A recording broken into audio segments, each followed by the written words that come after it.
Friends, ఎలా ఉన్నారు? నేనైతే బాగున్నా, మీరు బాగుండాలని కోరుకుంటున్నాను ఫ్రెండ్స్. మా ఫ్రెండ్ వాళ్ళని కలబంద చెట్టు అడిగాను అన్నమాట. అమ్మాయి ఏం చెప్పింది, మా అత్తయ్య వాళ్ళ ఇంట్లో ఉంది, తెచ్చిస్తాను అని చెప్పింది అన్నమాట. సరే తెచ్చి అబ్బా అని చెప్పాను. పాపం వెళ్ళి వాళ్ళ అత్త వాళ్ళ ఇంటికి వెళ్ళి రిటర్న్ వచ్చేటప్పుడు కుండీలలో చెట్టు ఉందన్నమాట. చెట్టు ఉన్నది అంటే గుబురుగా మంచిగా వచ్చింది అన్నమాట. మా ఫ్రెండ్కి కావాలని అడిగింది, ఇస్తారా అని అడిగింది అన్నమాట వాళ్ళ అత్తగారిని.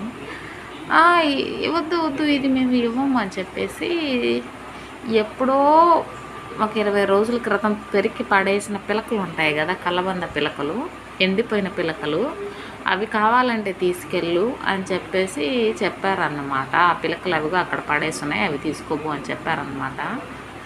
పాపం ఆ పిల్లకి కనీసం ఇంటి కోడలకి పీక్కునే కలబంద చెట్టుని పీక్కునే అంత రైట్స్ కూడా లేవు ఫ్రెండ్స్. ఎక్కడుంది ఈ సమాజం? అది కూడా అసలు తను అడగాల్సిన అవసరం లేదు, ఇది నాకు కావాలి అని చెప్పేసి తీసుకొచ్చి ఇవ్వచ్చు.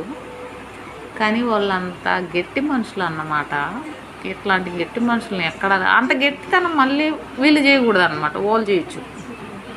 మళ్ళీ ఈ పిల్ల అంత గట్టిగా ఉండింది అనుకో, ఇది పెద్ద గట్టిది, పొట్టిది, చిన్నది కాదు, అసలు దీని క్యారెక్టరే వరస్ట్ అని చెప్పి ప్రపంచానికే పాపులర్ చేస్తారనమాట. ఇలాంటి అత్తమామ ఉన్నారు ఈ సమాజంలో. నేను కోడళ్ళకు కూడా సపోర్ట్ చేయట్లేదు ఫ్రెండ్స్. కోడళ్ళను కూడా కళ్ళతో చూసా, వరస్ట్ కోడళ్ళను కూడా చాలామందిని. మాకు దగ్గరగానే ఉన్నారనమాట చాలామంది అలాంటి వాళ్ళు, అత్తగారిని హింసించేవాళ్ళు.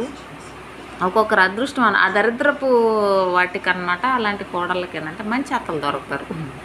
అమాయక పత్తలు ఏం చేస్తారు, కోడలు గుడ్డలు తొక్కుతారు, కోడలు గుడ్డలు ఆరేస్తారు, ఆ పుట్టిన బిడ్డలను చూసుకుంటారు, భయంగా ఉంటారు, వినయంగా ఉంటారు, ఏం మాట్లాడరు. మళ్ళీ కోడల దెబ్బకి నేనేం మాట్లాడి ఇది ఏం మాట్లాడుతుందో, ఒక మాటకు 100 అర్థాలు తీసే కోడళ్ళు ఉంటారు కదా, అట్లా. ఇలాంటి అత్తలు మనకు ఎందుకు దొరకర్రా బాబు, ఇలాంటి వాళ్ళకి పోయి ఇస్తాడు దేవుడు అని అనిపిస్తుంది. ఇలాంటి వాళ్ళు మీ లైఫ్లో ఉన్నారా? ఇంతకీ ఆ చెట్లు తెచ్చిచ్చిందనమాట. అవి వేస్తే మంచిగా వచ్చాయి ఫ్రెండ్స్. వాళ్ళేమో చెడ్డ మనసుతో ఎండిపోయినవి ఇస్తే, దేవుడు మంచి మనసుతో వాటిని ఆశీర్వాదించి మంచి మొక్కలుగా తయారు చేశాడు. మంచి గుబురుగా పచ్చగా మంచిగా వచ్చాయి కలబందవి. పాపం బాధపడతా తెచ్చిచ్చింది ఆ అమ్మాయి, ఇలా ఇవ్వలేదు అని చెప్పేసి.